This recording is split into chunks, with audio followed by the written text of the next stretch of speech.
El Consell de Ministres ha autoritzat la licitació de les obres de la variant de la Nacional 340 al seu pas per l'Aldea per 36,6 milions d'euros.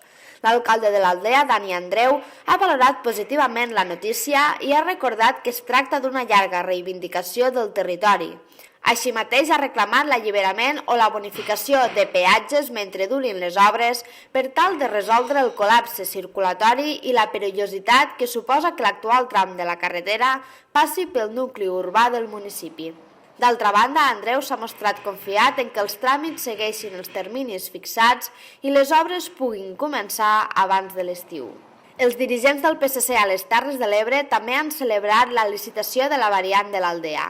El president de la Federació de l'Ebre i senador Joan Sabater ha destacat que aquesta obra resol una necessitat del poble de l'Aldea, però també de les Terres de l'Ebre, ja que permetrà millorar les comunicacions del territori.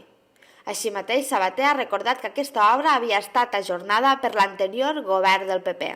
Necessitat de tot el territori, perquè a l'Aldea es produïa un coll de botella tremendo, que amb la variant i la futura autovia de l'interior, la 7, que es construirà també molt aviat, canviarà completament el panorama, millorarà les condicions de vida de tot el poble de l'Aldea i, evidentment, ja dic, millorarà clarament les comunicacions a tot el territori.